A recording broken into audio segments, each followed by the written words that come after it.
continue as long as possible. So these factors are beyond you. What can you do? You have to adapt. Adapting into those factors means you are able to change your old way to a new way. Do you understand the next point, please?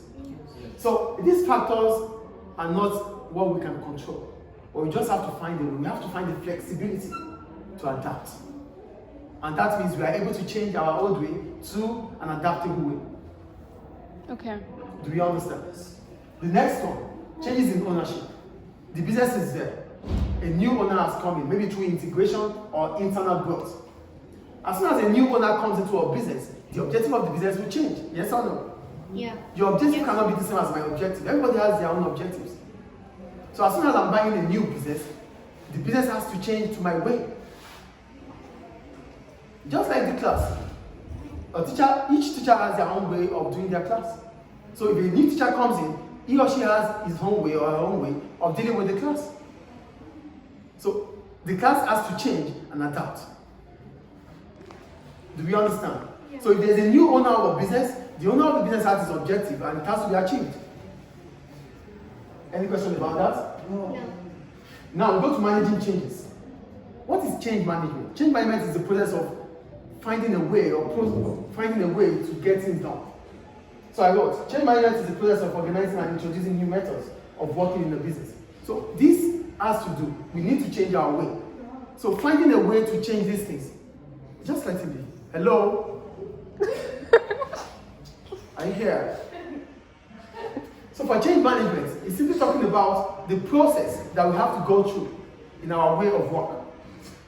So in as much as we want to change, we have to manage that change.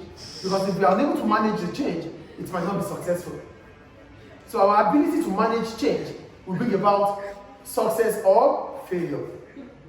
Sometimes you might change and it leads to failure because you are unable to manage the change. So change management needs a result. You need to get a result from the change management. Either a positive one, which is success, or a negative one, which is failure. That is managing changes. Do you understand managing changes? Yeah. There's change management, which means all these things have happened. All these things have happened. Now we have to manage it. It's a problem that we need to solve. So to solve them, we need to approach it in the right way. So approaching it is what we call change management. The process of organizing and introducing new methods of working in that business. So you need to manage the change. Our business, the business is a small business, but we need it to get bigger. What can we do?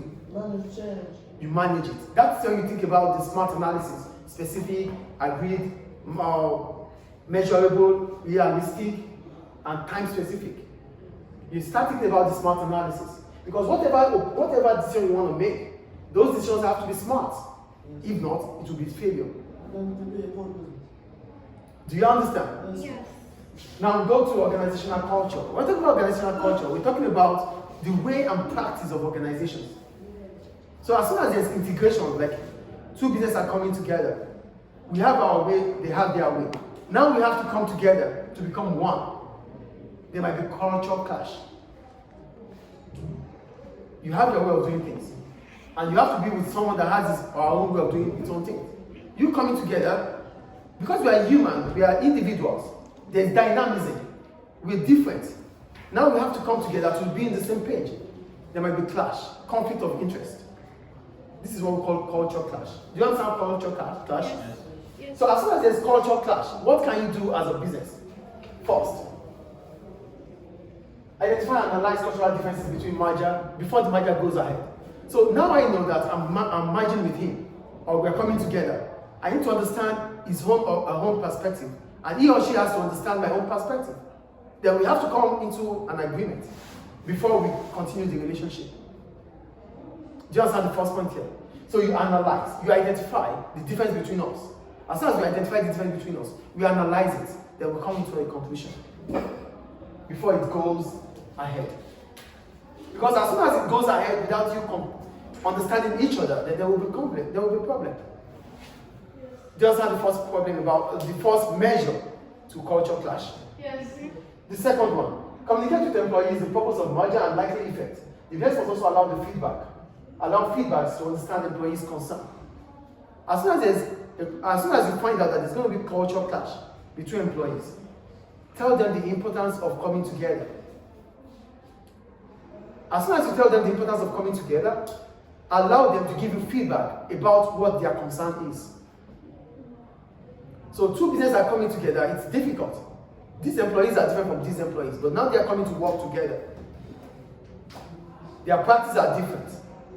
Let them understand the importance of working together and allow them to get a feedback, allow them to speak their mind so that you can understand their own point of view, which is their concern. Communication, it's just about communication.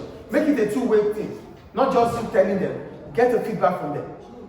Hey, stop that already, please. Do you understand the second point here? Yes. The third measure, define and implement new culture which puts everyone on the same page as they are starting a new and a better job. If you find out that these two cultures will bring a problem, eliminate them, create a new culture that will put everybody in the same page. That's another measure. Do we get it or not? Yeah. So if you find out that, oh, company A and company B, their culture are not the same, and to continue to create problems, we erase the culture. We create new cultures that is strong. Do we understand? Yes. And the last one, celebrate, stop that already, please. Celebrate and accept change by emphasizing on the benefits employees will get if the change goes through. As soon as we find out that we need to change things, a new culture is important. So let's embrace it, let's appreciate it, and let us understand the importance of letting this culture go through. So now we're going to create a new culture. It is important to communicate to employees, everyone involved, that, oh, as soon as this culture goes through, we're all going to enjoy it. It's going to be beneficial to everyone. Yeah. Do we understand? So all these are all about changes. Change is important, it's constant, we can't do without it if we really want to progress as individuals or as business. And as soon as they happen, we need to manage them so that they can lead to success. Is it clear? Yes. Thank you. See you tomorrow.